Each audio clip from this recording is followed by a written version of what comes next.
Amén, hermano Rubelio, muchas gracias por hacerse cargo de la oración inicial. Muy buena tarde para todos, bienvenidos sean todos a este estudio. Estamos en la escuela de la oración, es martes, y queremos profundizar nosotros todo lo que tenga que ver, todo lo referente al tema de la oración, pero no desde la cátedra de la oración, sino desde la oración misma, es decir, los personajes de la Biblia, sus oraciones, adentrarnos en esas oraciones y sacarle todo el jugo o todo el zumo que nos sea posible a cada una de esas oraciones. Estamos nosotros en el Salmo capítulo 5, ubíquese ahí nuevamente, por favor. Salmo capítulo 5. Me avisa, por favor. ¿Ya? Ok. En el Salmo capítulo 5, pues hemos leído y estudiado hasta el momento lo siguiente. Escucha, oh Jehová, mis palabras, considera mi gemir. Está atento a la voz de mi clamor, Rey mío y Dios mío, porque a ti oraré. Oh Jehová, de mañana oirás mi voz. De mañana me presentaré delante de ti y esperaré. Esta es la primera parte en la cual se divide el Salmo, los primeros 3 versículos, en donde el salmista se compromete a orar. El salmista se compromete a convertir su gemir en palabras o a ponerle palabras a su gemir. Y el salmista se compromete a ponerle palabras a su clamor, según lo que enseña el versículo 2. Se compromete a orar, porque dice la parte final del versículo 2, porque a ti oraré.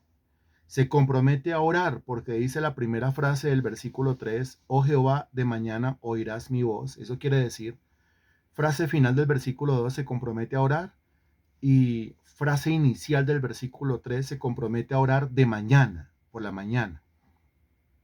Reitera en la última frase del mismo versículo, el 3, de mañana me presentaré delante de ti, y se compromete a esperar. ¿A esperar qué? Bueno, la cantidad de cosas que subrayábamos hace 8 días en el estudio.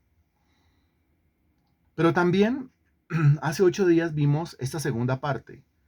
Dice, porque tú no eres un Dios que se complace en la maldad, el malo no habitará junto a ti, los insensatos no estarán delante de tus ojos, aborreces a todos los que hacen iniquidad. Destruirás a los que hablan mentira, al hombre sanguinario y engañador abominará Jehová. Deja claro el salmista. El subtítulo dice que es Salmo de David. Sin embargo, no utilizamos los nombres propios, sino más bien utilizamos el término salmista, porque puede ser cualquiera el que está orando acá.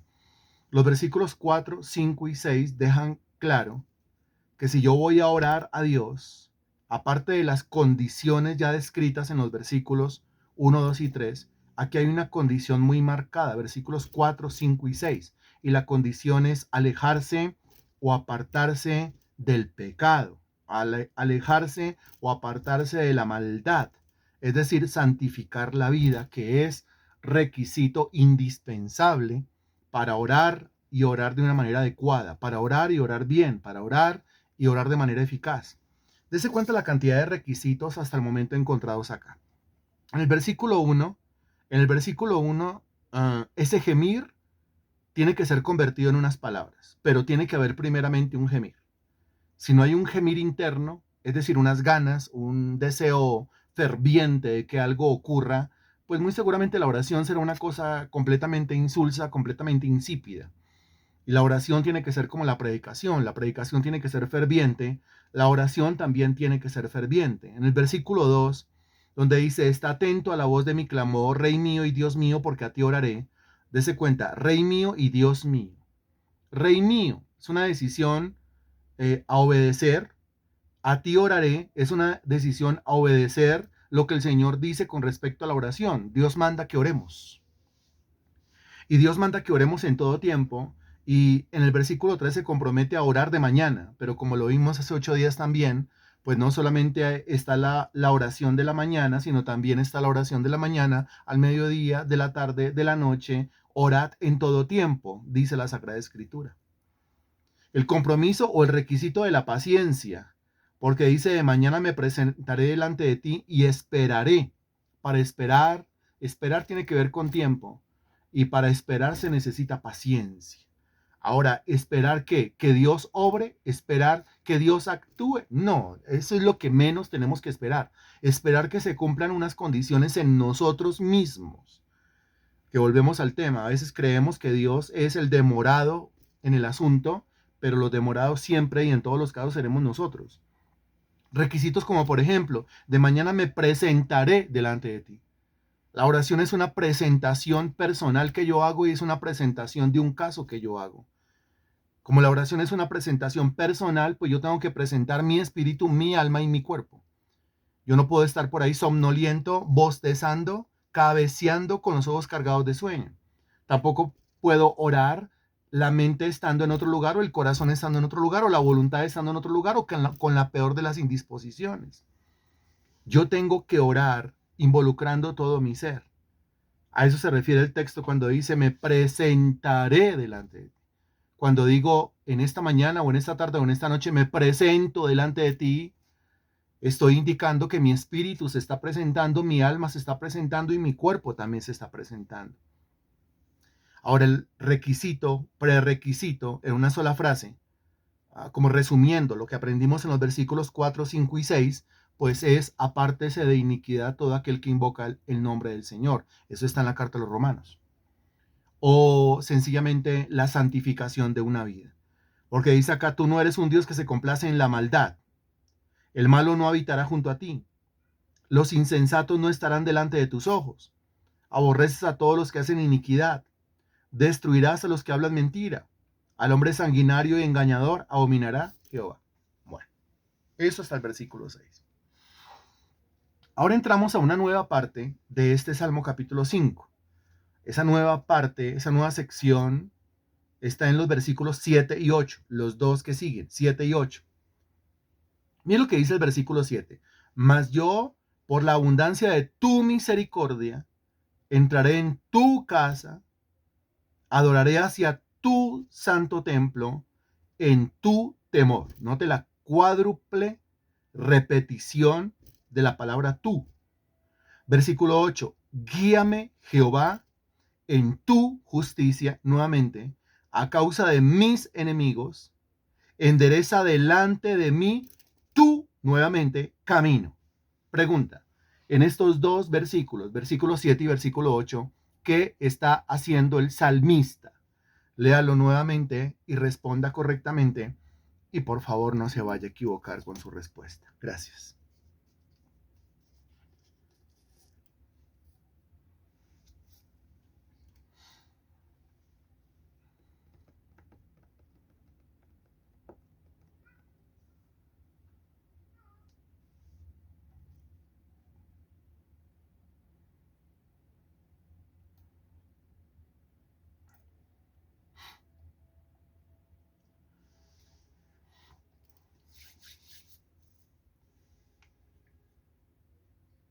¿Qué está haciendo el salmista? La pregunta es para todos aquí conectados, ¿no? Recuerda, ser discipulado, pues no se vale que yo me conecte, solamente escuche y no conteste o no participe activamente. A no ser, obviamente, que usted se vaya transportando en un Transmilenio, ¿no? Más bien guarde su teléfono. Escúcheme si puede, pero guarde más bien su teléfono. No dé lugar al diablo. Pero si usted está en su lugar, cualquiera que sea ese lugar, pues por favor responda. Muchas gracias. ¿Qué está haciendo? A ver las respuestas. El hermano Rubelio dice orando, Juan Esteban dice orando, Marta León dice orando, Marley dice orando, María Sánchez dice orando, Liliana dice orando, Diva dice orando, Marta dice orando, Zoila dice orando. Efectivamente está orando. ¿Cuántas veces en estos dos versículos apareció la palabra tú? ¿Cuántas veces en estos dos versículos apareció la palabra tú? Es comprensión de lectura, ¿sí? Y esa comprensión de lectura es una actividad muy chévere y me ayuda a interpretar el texto bíblico. ¿Cuántas veces? 6. 4 veces en el versículo 7 y 2 veces en el versículo 8. Muy bien, muy atento está usted. Y por medio de ese término tú, por medio de esa palabra tú, pues usted discierne rápidamente que el salmista, que en este caso es David, se está refiriendo a quién, está hablando con quién, está conversando con quién, pues con Dios. Si el salmista está hablando con Dios, ¿qué está haciendo? Pues está orando. Entonces, ¿qué está haciendo el salmista en el versículo 1? Orando. En el 2, orando. En el 3, orando. En el 4, orando. En el 5, orando. En el 6, orando. En el 7, orando. Y en el 8, no hemos estudiado, no hemos entrado todavía a los demás, pero al menos hasta el 8, el salmista está orando. ¿Por qué? Orando, orando, orando, orando, orando, orando, orando, orando. 8 veces lo acabo de decir, porque se refiere a cada uno de los 8 versículos. ¿Por qué orando? Porque es que Él está en un momento de dificultad y cuando nosotros estamos en momentos de dificultad es cuando más tenemos que orar. Es cuando más nos tenemos que entregar a ese arte de la oración. Recuerde que esto es una súplica pidiendo algo. Respóndame o recuérdeme más bien pidiendo qué. Y ahí es cuando uno entiende que es que lo estaban persiguiendo, lo estaban asediando, lo estaban acechando, lo estaban cazando, ¿sí? Querían la caída del salmista y él ¿qué hace? Pues él corre a Dios, se acoge a Dios, se rinde a Dios, se aferra a Dios, se agarra a Dios y todo lo anteriormente dicho se hace únicamente por medio de la oración. Si eso es una súplica pidiendo protección, protección. Cuando la vida se encuentra en peligro, pues es cuando más el ser humano debe demostrar su dependencia de Dios. ¿Todo el mundo lo va a dejar? ¿Todo el mundo lo va a abandonar? Sí, probablemente. Como dice el Salmo capítulo 3, cómo se han multiplicado mis adversarios. Pero, pues si Dios es por nosotros, Romanos capítulo 8, versículo 31, si Dios es por nosotros, pues ¿quién contra nosotros? Nadie, ninguno. Aunque se unan, aunque se junten, aunque sean ejércitos. Aunque un ejército acampe contra mí, no temerá mi corazón, y aunque contra mí se levante guerra, pues yo estaré confiado, dice el texto. Ahí es entonces cuando yo demuestro mi dependencia de Dios. Yo demuestro que no dependo de mí. Yo no voy a enfrentar a mis enemigos en mi carne. Me van a desbaratar. Recuerde que es que nuestros enemigos no son de sangre y no son de carne. Nuestros enemigos son espíritus inmundos, son demonios. Nuestros enemigos son principados, potestades, huestes espirituales de maldad en las regiones celestes. A sus enemigos usted no los puede enfrentar con su brazo de carne. Por eso la Biblia dice que las armas de nuestra milicia no son carnales, sino poderosas en Dios para la destrucción de fortalezas. Entonces, el versículo 7 dice así: mas yo, por la abundancia de tu misericordia, entraré en tu casa. Mire, aquí hay una cosa espectacular, porque es que la segunda frase del versículo 4 dijo: el malo no habitará junto a ti. La primera frase del versículo 5 dijo: los insensatos no estarán delante de tus ojos. La última frase del versículo 6 dice: al hombre sanguinario y engañador abominará Jehová. Repito las 3 frases desde la última. Al hombre sanguinario y engañador Dios lo abomina. Los insensatos no estarán delante de los ojos de Dios. El malo no puede habitar junto a Dios, o sea, el malo no puede tener comunión con Dios. Sin embargo, en el versículo 7, en la última parte de la primera frase dice: entraré en tu casa. Note lo que dice: entraré en tu casa. A continuación dice: adoraré hacia tu santo templo en tu temor. Note, entraré en tu casa y adoraré. Pero ya había dicho que la persona mala, la persona inicua, la persona sanguinaria, la persona engañadora, eso no lo puede hacer. Versículos 4, 5 y 6. Dese cuenta que él no lo es entonces, porque él no es maligno, él no es sanguinario, él no es violento, él no es agresivo, quiere decir su vida ha sido santificada, su vida ha sido cambiada, se está esmerando, se está esforzando. Y la razón por la cual su vida está siendo transformada es porque él quiere ser un orante eficaz. Es porque él quiere ser un adorador, como lo dice el versículo 7. Ahora, él reconoce que puede entrar a la casa de Dios y puede adorar hacia el santo templo del Señor única y exclusivamente por la abundancia de la misericordia de Dios. Y eso es doctrina. Eso es evangelio, eso es Romanos. Porque él en este versículo 7 está reconociendo, mire, si yo no soy la clase de hombre mencionada en el versículo 4, ahí usted comienza a responder. Si yo no soy la clase de hombre mencionado en el versículo 5, si yo no soy la clase de hombre mencionado en el versículo 6, si yo no soy esa clase de maligno, si yo no soy esa clase de insensato, si yo no soy esa clase de inicuo, puntos suspensivos, comienza a completar por favor, si yo no soy esa clase de mentiroso, si yo no soy esa clase de sanguinario, si yo no soy esa clase de engañador, es únicamente por frase inicial del versículo 7, responda por favor.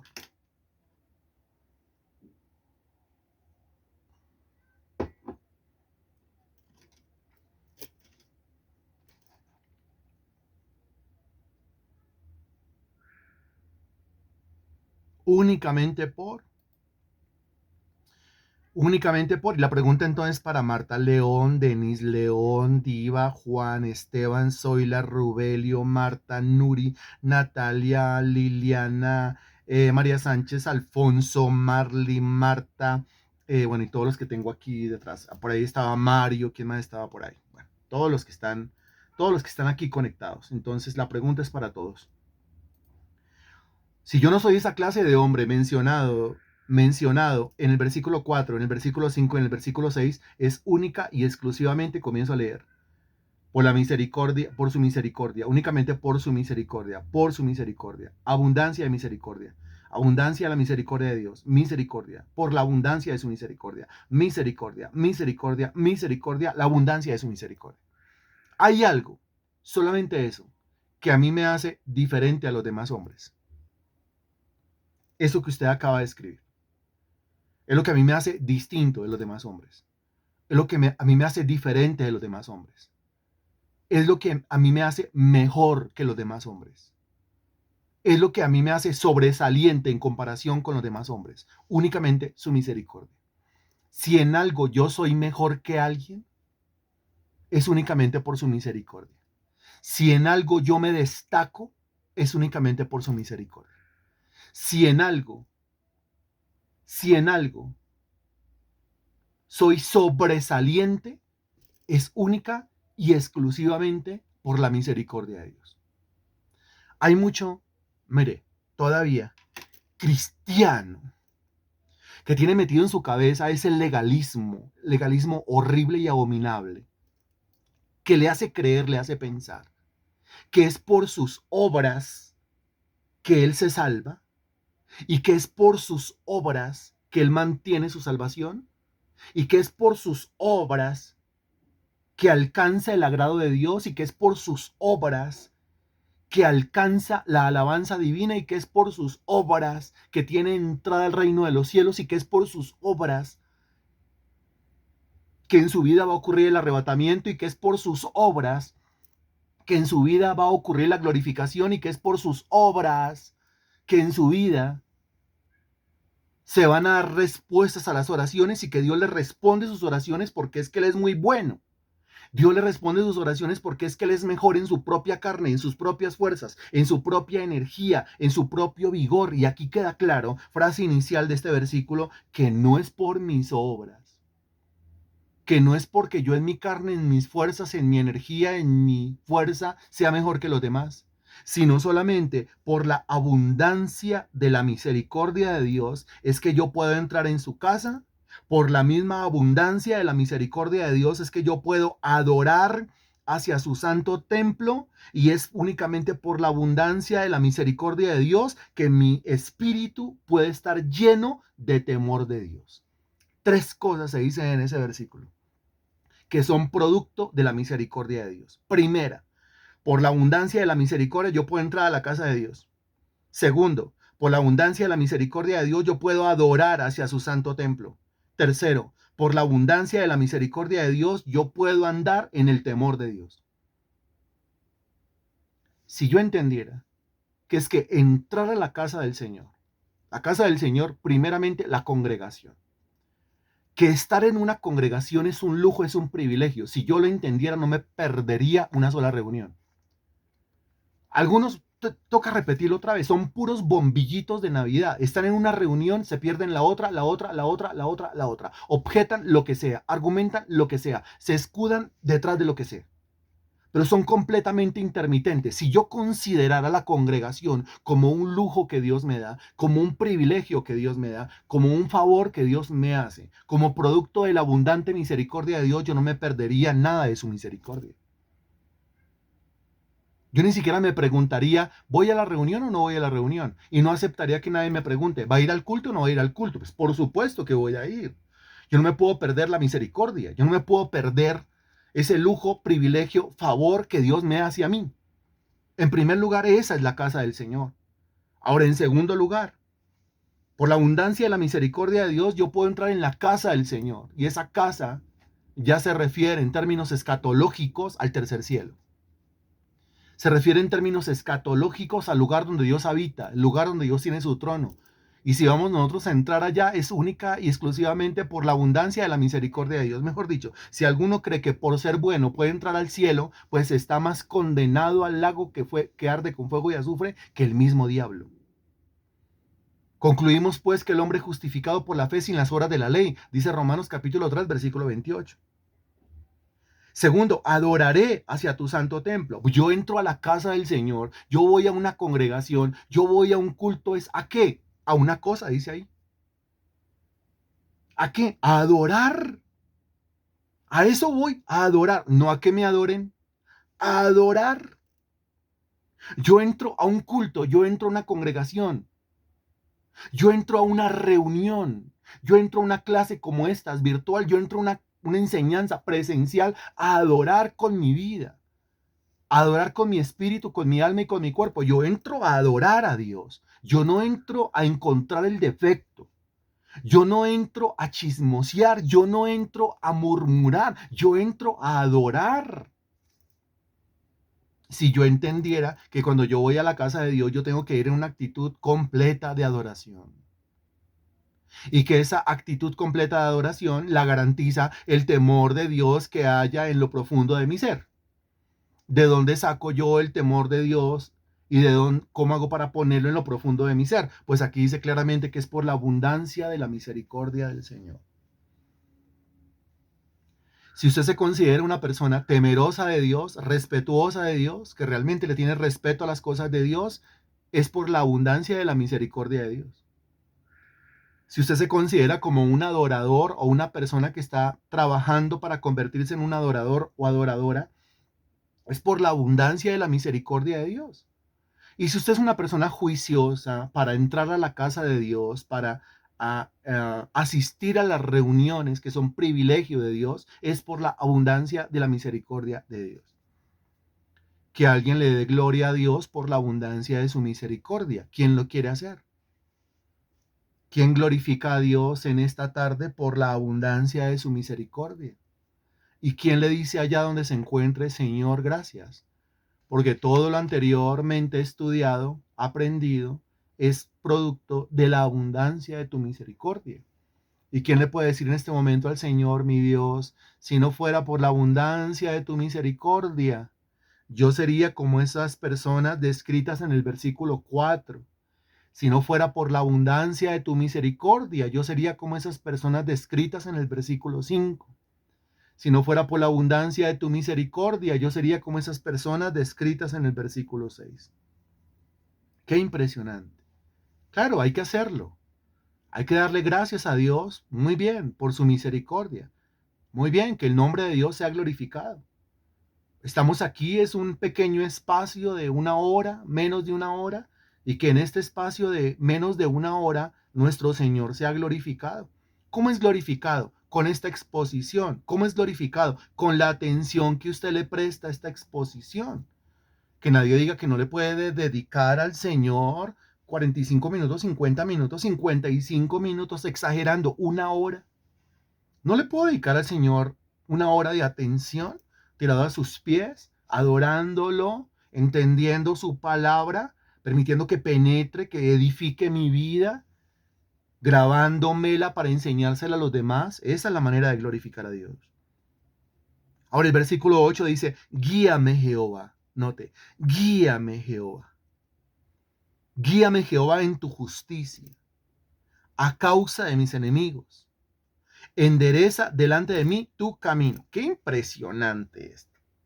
Comencemos por esa partecita que está entre la coma y el punto y coma que dice a causa de mis enemigos.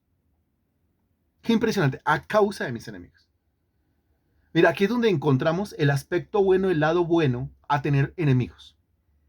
¿Y cuál es el lado bueno, el aspecto bueno de tener enemigos? De tener acechanzas, de tener persecuciones, de tener tribulaciones, de tener problemas.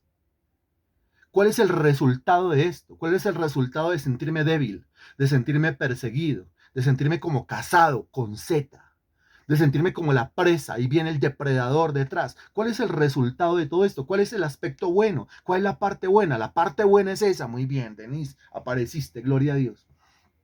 Y la parte buena es que nos lleva a la oración. Excelente, Denise. Esa es la parte buena. Si nuestra vida careciera de problemas, si nuestra vida careciera de necesidades, si nuestra vida careciera de acechanzas, de tribulaciones, muy seguramente nosotros no oraríamos, no lo haríamos. Si usted examina la oración que conocemos como el Padre Nuestro, pues mire, la primera petición que tiene que ver con nosotros es el pan nuestro de cada día, dánoslo hoy. ¿Qué quiere decir pan? ¿Qué quiere decir? Una necesidad. Necesito algo. Entonces lo pido. Segundo, perdona nuestros pecados como también nosotros perdonamos a los que nos ofenden. El perdón de mis pecados. Necesito el perdón de Dios. Otra necesidad. Y en tercer lugar, líbrame del mal. No me dejes caer, Señor Dios, en tentación. ¿Qué quiere decir? Líbrame del mal. Otra necesidad, protección. Ahí hay tres necesidades. La necesidad de provisión, la necesidad de perdón y la necesidad de protección. Provisión, perdón y protección. Pregunta, si yo no tuviese la necesidad de pan, o mejor le hago la pregunta a usted, si usted no tuviese la necesidad de pan, es decir, del sustento diario, si no tuviese la necesidad del perdón y si no tuviese la necesidad de ser protegido, ¿oraría?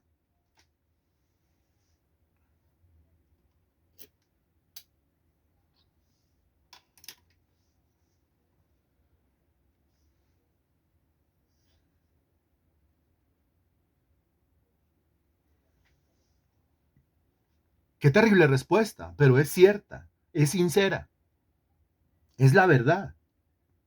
Ahora, la oración, la buena noticia es que la oración tiene que ver directamente, está relacionada directamente, está asociada directamente con las cosas que nosotros necesitamos.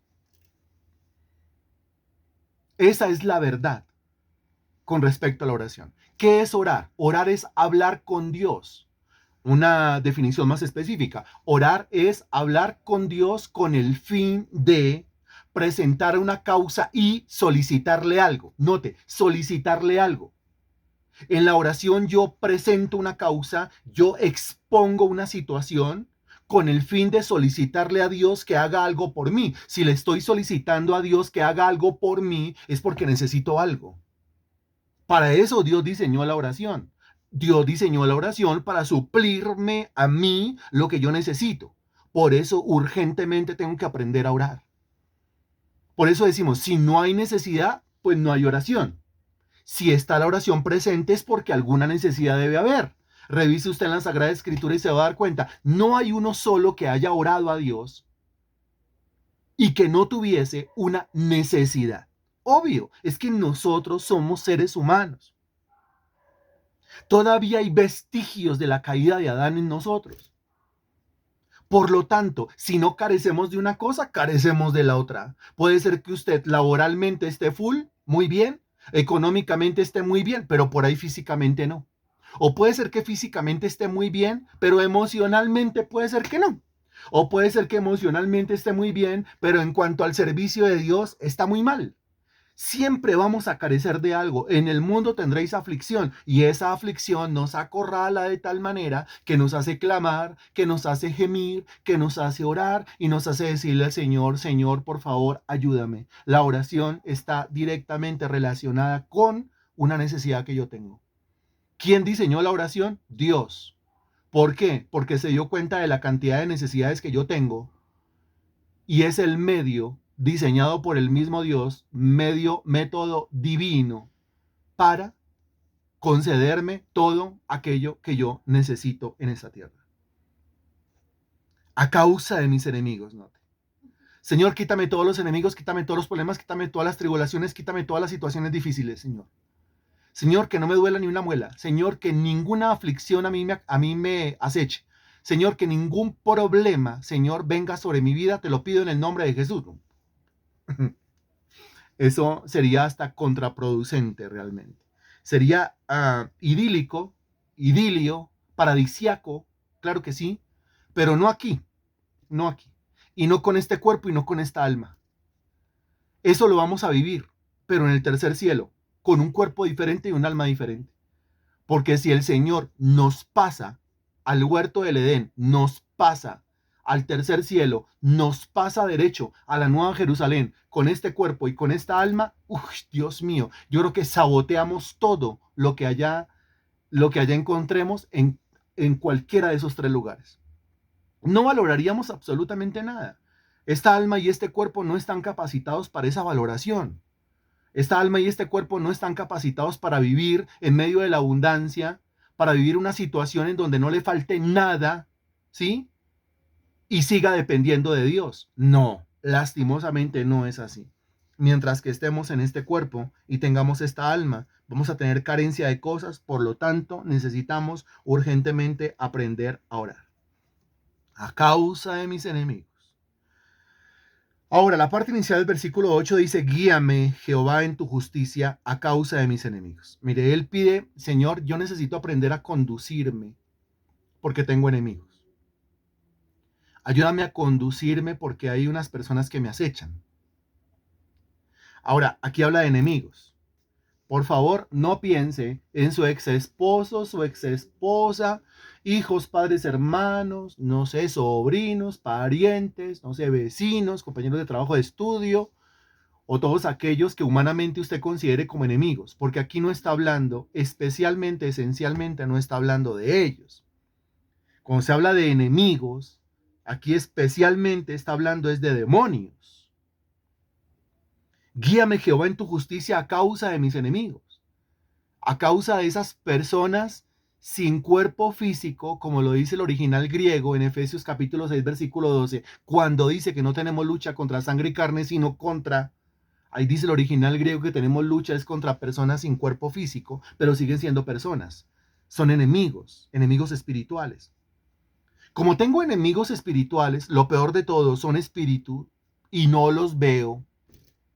Entonces yo necesito que el Señor me guíe. Necesito aprender a conducirme.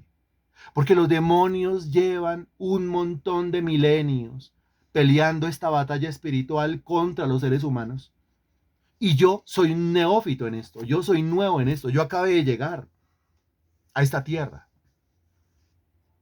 Haga la comparación. Milenios peleando esta batalla o yo apenas estoy comenzando a pelear la batalla. Es obvio que tengo la pelea perdida, a menos que Dios me guíe.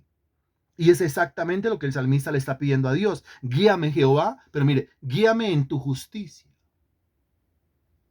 Cuando dice guíame en tu justicia, ¿a qué exactamente se está refiriendo? ¿Cuál es en la Biblia la justicia de Dios? ¿A qué se refiere la Biblia cuando habla de la justicia de Dios? Pues solamente una cosa. Guíame en qué. Eso usted lo sabe.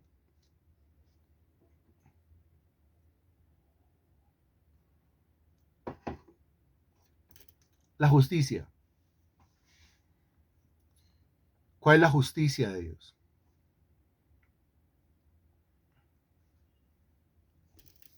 ¿Cuál es la justicia de Dios?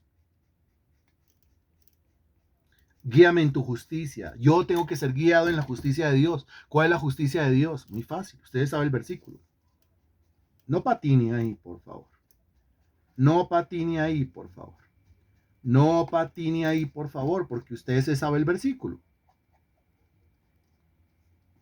No patine ahí, por favor. No patine ahí, por favor, porque ustedes saben el versículo. La justicia de Dios, ¿cuál es la justicia de Dios? La justicia de Dios. A ese versículo que dice que esto es la justicia de Dios. Es muy fácil, ¿cierto? Y usted se lo sabe. No patine ahí, por favor. Usted tiene que entender esto a la luz de todo el resto de la Sagrada Escritura. No patine, no se deslice, no, no. Excelente, Denise, muy bien. ¿Y dónde está escrito? Pues Romanos capítulo 1, versículo 17. ¿Y qué dice?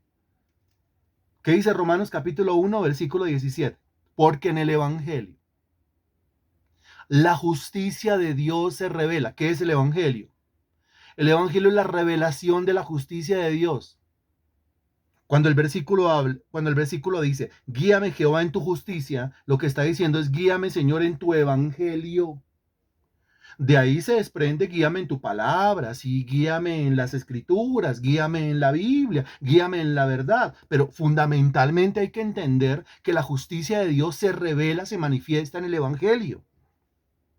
Yo necesito ser guiado conforme al evangelio. ¿Qué quiere decir? Señor, que no importa que yo tenga enemigos a mi alrededor, que yo me siga comportando conforme al Evangelio. Eso es lo que está pidiendo. Y para eso, ¿qué necesitamos? Necesitamos la guianza divina.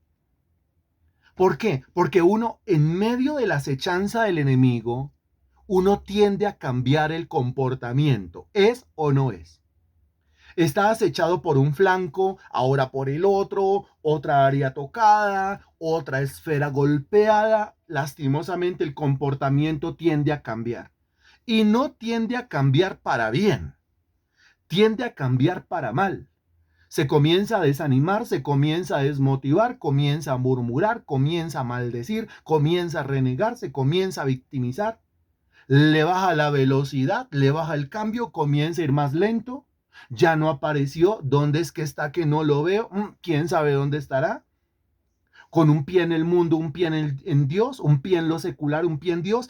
Eso es exactamente lo que busca el enemigo. Debilitar la fe del individuo, neutralizarlo, paralizarlo, congelarlo.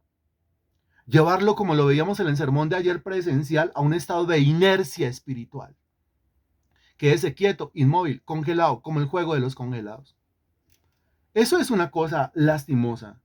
Por eso aquí el individuo, independientemente de que esté rodeado de enemigos, le pide a Dios, guíame Jehová en tu justicia. Guíame, Señor, en el Evangelio. Que a pesar de los problemas que yo tenga, yo siga comportándome conforme a lo que tu palabra dice que yo tengo que hacer. Eso es lo que está pidiendo ahí. Y mira lo que dice, endereza delante de mí tu camino. O Señor, si en algo mi camino se ha torcido, complete ahí por favor, si en algo mi camino se ha inclinado hacia el mundo, hacia lo secular, si en algo mis veredas o mis pasos se han chuequeado, se han torcido, por favor enderezalo, exactamente, por favor enderezalo, Señor. Señor, quiero mantenerme recto, quiero mantenerme derecho. Y si en algo ya me torcí a causa de mis enemigos, y si en algo ya me torcí por causa de la presión de la lucha espiritual, pues entonces yo te pido, mi Señor, que seas tú enderezando mi camino. Note lo que dice, endereza delante de mí tu camino. O sea, yo quiero andar es por tu camino, yo no quiero andar por el mío. Eso hasta el versículo 8. Quiero andar derechito. Si en algo me he torcido, enderezame, por favor.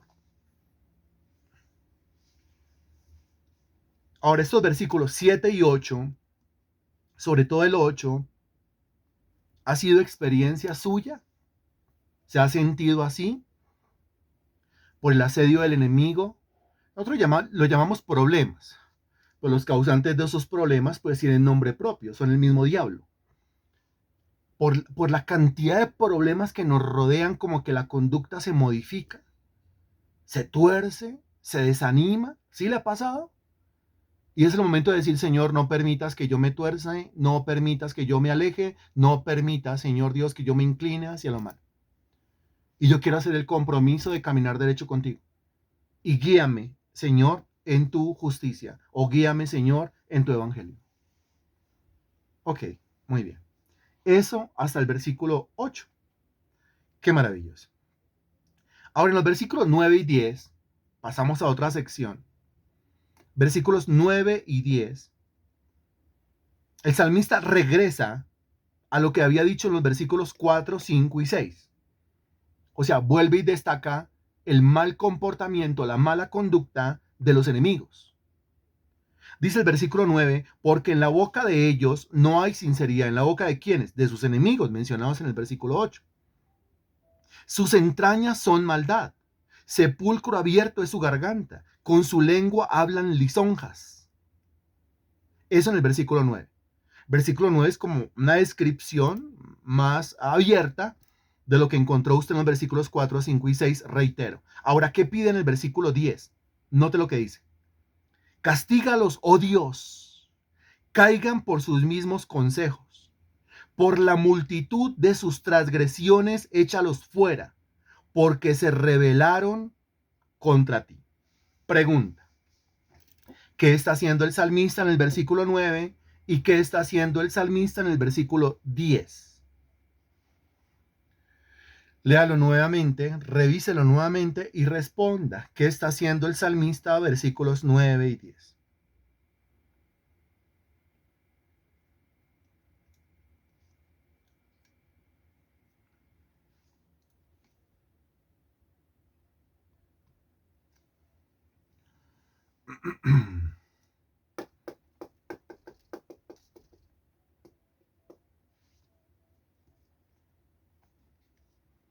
¿Qué está haciendo el salmista? En una sola palabra, ¿qué está haciendo el salmista en los versículos 9 y 10? Está haciendo lo mismo que hace en el 9, hace en el 10, lo mismo que hace en el 10, hace en el 9. O sea, ¿qué está haciendo? Está orando, está orando. Versículo 1 orando, 2 orando, 3 orando, 4 orando, 5 orando, 6 orando, 7 orando, 8 orando, 9 orando, 10 orando. Qué impresionante oración. Está orando, está orando. Le está diciendo a Dios, en la boca de ellos no hay sinceridad. Claro, en la boca de los enemigos del salmista y en la boca de nuestros enemigos tampoco hay sinceridad. Hablemos de nuestros enemigos, los principales enemigos que nosotros tenemos, que son los demonios. En la boca de los demonios no hay sinceridad. Recuerde que la Biblia dice claramente, eso es Juan capítulo 8, que el diablo es mentiroso y padre de mentira, que él ha sido mentiroso y él ha sido homicida desde el principio, que él es completamente ajeno y está completamente divorciado de la verdad. En la boca de ellos no hay sinceridad. Sus entrañas son maldad, por supuesto. ¿Qué dice la Sagrada Escritura? Dice que el ladrón no viene sino para hurtar, matar y destruir. Después dice, sepulcro abierto es su garganta, con su lengua hablan lisonjas. Es una descripción perfecta, primeramente de los demonios y en segundo lugar de las marionetas de los demonios. ¿Y quiénes son las marionetas de los demonios? Las marionetas de los demonios son esos que consideramos nuestros enemigos físicos. Pero principalmente tenemos que ver, ¿sí?, al que maneja la marioneta. Antes de hablar del títere del diablo, tenemos que hablar del titiritero. ¿Quién maneja a esos enemigos físicos? ¿Quién influencia? ¿Quién gobierna? ¿Quién mueve a los enemigos físicos? Los enemigos espirituales. Por supuesto que sí. El problema es que cuando ocurre lo que ocurre, cuando me hacen lo que me hacen, yo solamente veo la marioneta. Yo solamente veo el títere. No veo al titiritero. Por eso Pablo nos tuvo que decir, repetimos, que la lucha no es contra sangre y carne. Se menciona la sangre y la carne, ¿por qué? Porque ellos son esos personajes visibles con lo que yo me quedo, lo que visualmente tengo ahí en el momento del problema. Pero dice Pablo, su lucha no es contra el títere. Póngale nombre a ese títere. Su lucha no es contra el títere. Su lucha no es contra el títere ese a través del cual se manifiesta la injusticia, o el robo, o el engaño, o el chisme. Su lucha no es contra el títere ese a través del cual se manifiesta contra su propia vida el mal, la perversidad, el vituperio, el escarnio, el falso testimonio, el engaño, la deslealtad. No, su lucha no es contra el títere, su lucha es contra el titiritero. Por supuesto, si usted da de baja al titiritero como si estuviera en una obra de teatro, si alguien le apunta al titiritero y le da de baja al titiritero, dígame qué pasa con el títere.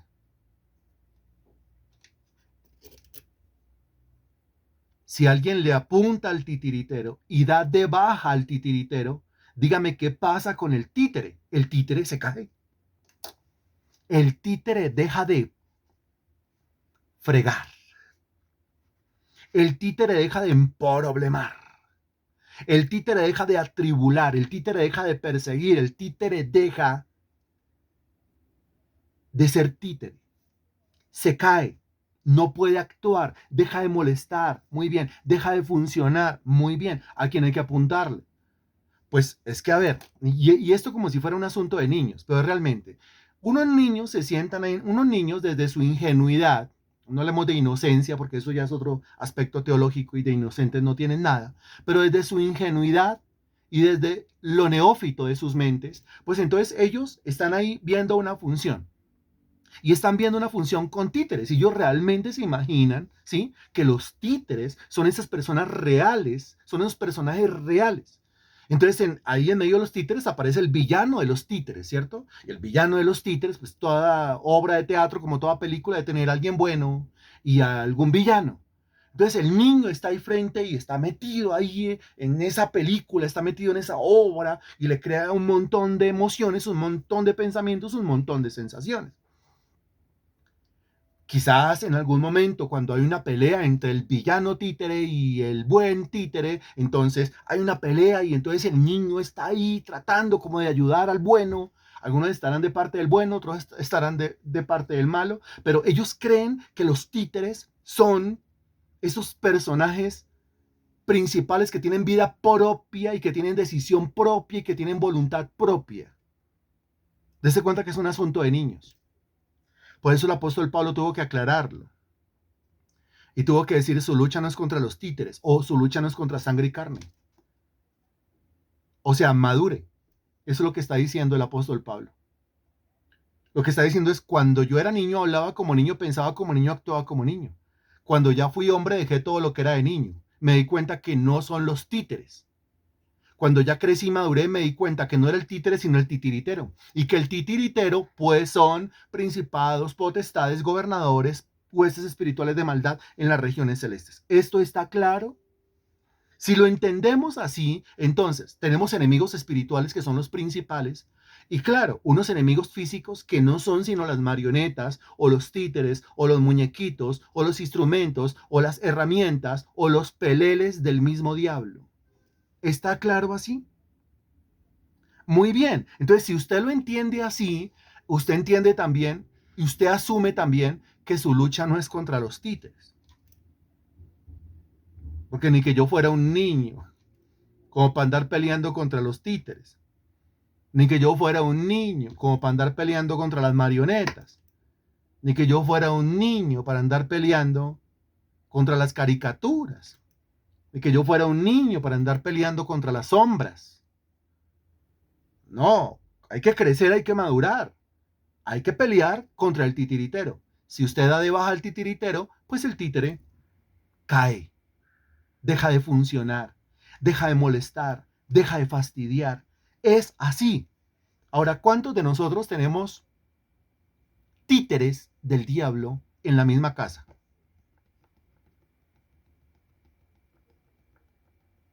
¿No es cierto? ¡Qué tenaz! Muy bien. Y cuando el títere comienza con sus movimientos histriónicos, ¿usted contra quién pelea? Sea sincero, sea sincera. Se engancha con el títere, se agarra con el títere como el niño que quiere darle puños y patadas al títere porque está metido en la obra de teatro. ¿O realmente ya ha madurado lo suficiente como para ir a encerrarse en una habitación y pelear contra el titiritero? ¿Qué dice usted? Ojo con esto, ¿no? Sí, porque si viene fulano y le dice algo y usted le responde 2 veces peor, pues usted no está peleando contra el titiritero, usted está peleando contra el títere. Y ahí Dios tiene que decirle, sabe que madure más bien. Sí, si me dicen algo y yo respondo con 3 piedras en la mano o alego, con un revendedor o revendedora, me dicho, me piden un tomate y yo abrí puesto en la plaza y estoy vendiendo de todo. Mucho me regué como mata de Auyama, mucho me regué como mata de Uchuva. Pues entonces eso quiere decir que yo no he aprendido que la lucha es contra los titiriteros y no contra los títeres. La lucha es contra el titiritero. Muy bien. Y esa es la manera como el Espíritu de Dios nos lo expresa en esta noche, para que todos lo entendamos. Entonces, enemigos, ¿sí? Principalmente la descripción del versículo 9 es descripción de los demonios. Pero claro, también es la descripción de los títeres de los demonios. ¿Qué pide el salmista que Dios haga? Versículo 10, castígalos, oh Dios. ¿A quiénes? Pues a los que son principalmente nuestros enemigos, que son los que tienen que ser castigados principalmente. La tercera frase dice en la parte final, échalos fuera. Ahora mire esa expresión, échalos fuera. Esa expresión de echarlos fuera, ¿es una expresión dirigida a los seres humanos o es una expresión dirigida a los demonios? ¿Qué dice usted? Usted conocedor de la Sagrada Escritura. Disciérnalo, entiéndalo, por favor. Es una expresión dirigida a los demonios. Eso está en Marcos capítulo 16. En mi nombre echarán fuera demonios. Demonios. Dese cuenta que aquí está hablando en un sentido espiritual. Lo que el salmista está pidiendo es, Señor, castiga a los titiriteros. Lo que quiere es que los titiriteros salgan fuera, que sean echados fuera. Ahora, claro, eso es inevitable. Que en el momento de castigar al titiritero, también parte de la leñera le caiga a quienes. Es inevitable. Y es justo que así ocurra.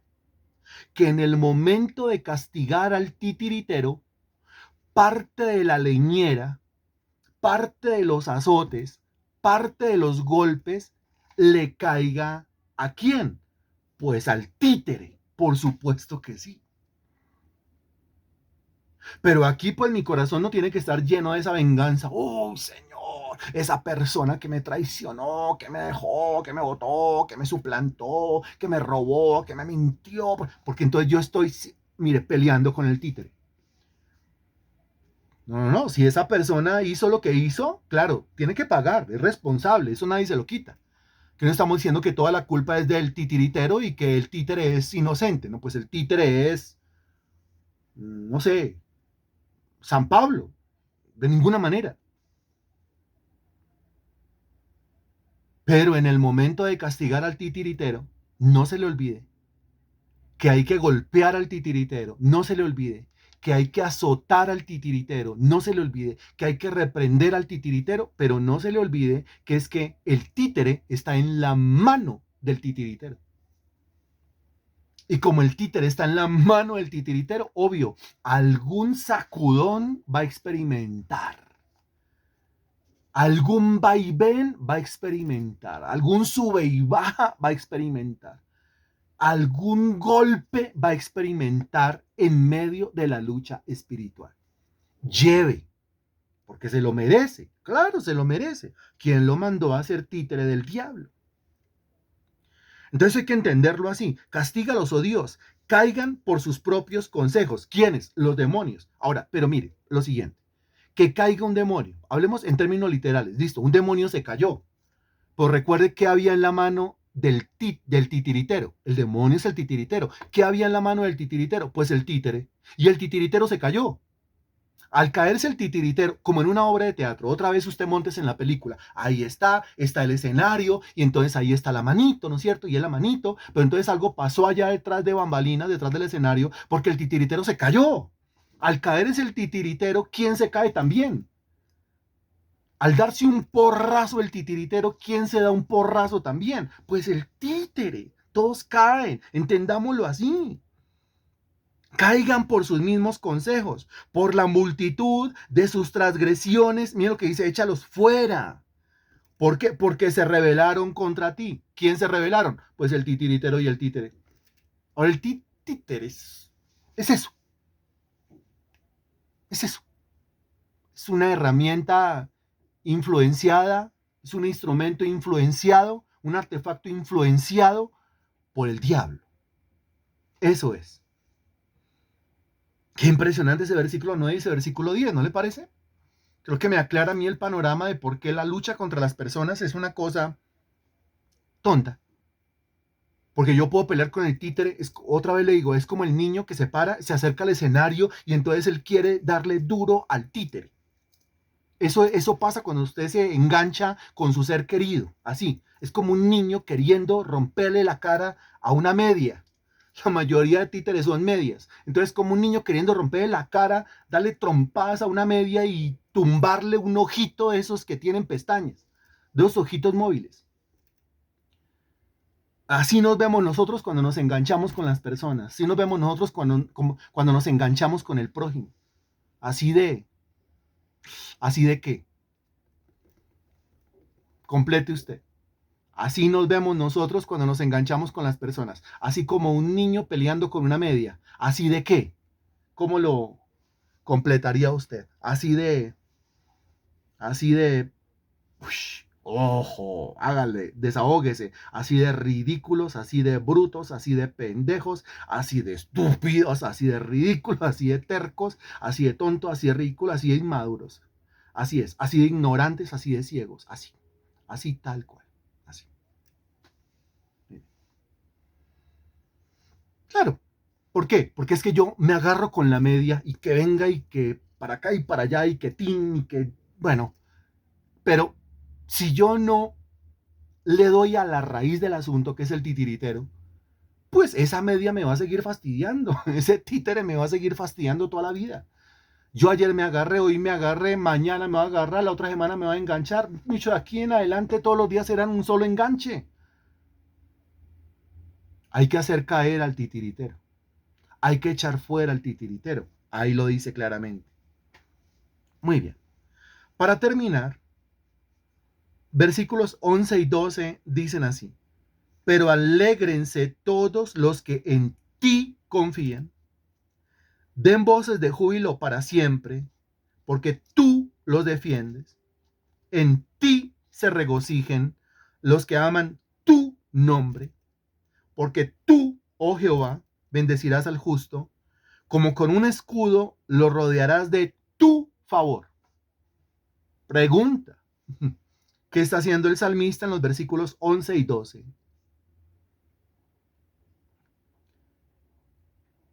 Mucho de la respuesta de don Alfonso, ignorante, se le pierde la vida en lo inútil. Muy bien. ¿Qué está haciendo el salmista en los versículos 11 y 12? Léalo, analícelo y responda, por favor. ¿Qué está haciendo? Exactamente, orando, sigue orando. Mire, versículo 1, 2, 3, 4, 5, 6, 7, 8, 9, 10, 11 y 12, orando. Lo que hemos visto hasta el momento en los 5 salmos que hemos examinado con este, es que hay oración en el Salmo 3, hay oración en el Salmo 4, sin embargo, el Salmo 3 en su totalidad no es oración, el Salmo 4 en su totalidad no es oración, pero el Salmo 5 en su totalidad es oración. Ahí el salmista se dedicó fue a orar, se concentró a orar. Aquí está orando. Dice, alégrense todos los que en ti confían. Confían. ¿Confían rodeado de enemigos? Sí. ¿Confían en medio de la acechanza? ¿Confían en una situación en la que requiero protección? Ahora, ¿confían en medio de una lucha espiritual? ¿Cierto? ¿Confían en medio de una persecución? Tremendo lo que está diciendo. Alégrense todos los que en ti confían. El enemigo me está persiguiendo, pero yo estoy confiando en Dios.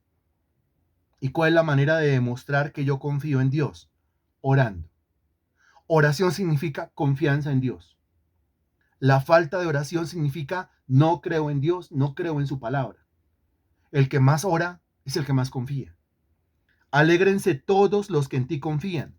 Ahora, ¿por qué se tienen que alegrar?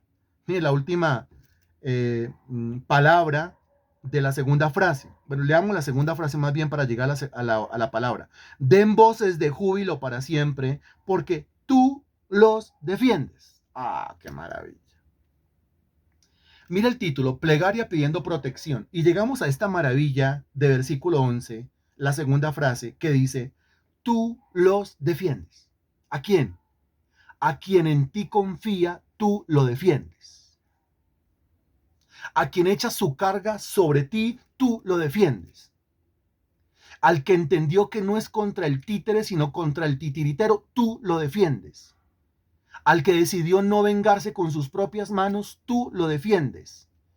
Al que decidió echar sobre el Señor su carga, el Señor lo defiende. Al que decidió no afanarse, no estresarse, no desestabilizarse, no deprimirse, sino orar, el Señor lo defiende. En ti se regocijen, mira lo que dice, los que aman tu nombre. Tremendo la cantidad de expresiones de júbilo que hay acá, ¿no? Mire, alégrense, den voces de júbilo, en ti se regocijen. ¿Qué quiere decir? Que si yo estoy creyendo, es decir, que si yo estoy orando, en medio de la persecución, hay dentro de mí una completa fiesta. Hay dentro de mí un completo júbilo. El salmista está siendo perseguido, acechado, atribulado, pero no está deprimido, no está asustado, no está paniqueado, no está afanado, no está preocupado, no está angustiado, no está inquieto. El hombre está alegre, el hombre está lleno de júbilo y el hombre se regocija en el Señor. ¿Por qué? Ese es el efecto de la oración. Es lo que dice Filipenses 4:6. Por nada estéis afanosos, sino sean conocidas vuestras peticiones delante de Dios en toda oración y ruego con acción de gracias. Y la paz de Dios que sobrepasa todo entendimiento, guardará vuestros corazones y vuestros pensamientos en Cristo Jesús. Estoy en medio de la tribulación, pero mi corazón está en paz. Estoy en medio de una terrible tribulación, pero mi corazón está lleno de gozo, de júbilo, de alegría. Como lo dirá el Salmo 23 más adelante, el Señor adereza mesa delante de mí. Uy, complete esa maravilla. El Señor adereza mesa delante de mí. Complete, por favor.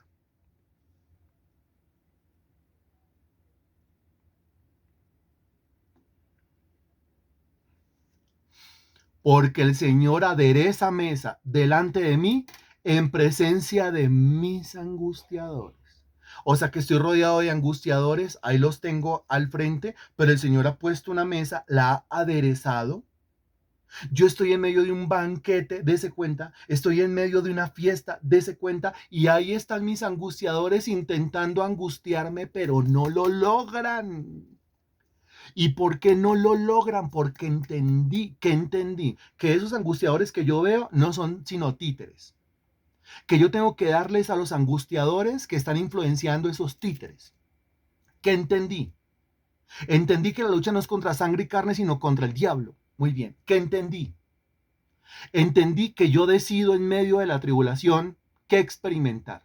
O experimento angustia o experimento gozo. Para experimentar angustia, pues no ore, no busque de Dios. Solamente déjese llevar, que fluya la tribulación. Para experimentar gozo, alegría o regocijo, pues dedíquese a la oración, entréguele su carga al Señor, porque Él me defiende. Y si en medio de la angustia y en medio de la persecución yo entiendo que Él me defiende, pues que se vengan los que se vengan. El versículo 12 dice, porque tú, oh Jehová, bendecirás al justo. Bendecirás al justo. Y aquí, ¿cuál es la bendición que se quiere? ¿Cuál es la bendición que se pide? Desde el título se está diciendo. ¿Cuál es la bendición que se materializa? La protección. Muy bien. Y mire que sí es la protección. Porque la frase final dice, como con un escudo. ¿Para qué sirve un escudo? Para proteger. Como con un escudo lo rodearás de tu favor. ¿Quién es mi escudo? Dios. Si Él es mi escudo, es algo impenetrable. Mis enemigos, tanto los titiriteros como los títeres, no pueden penetrar esa defensa. Usted, para terminar, asegúrese que su defensa sea Dios. Asegúrese que Él sea su escudo.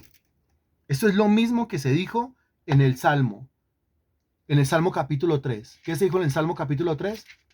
Mas tú, Jehová, eres escudo alrededor de mí, eres mi gloria y el que levanta mi cabeza.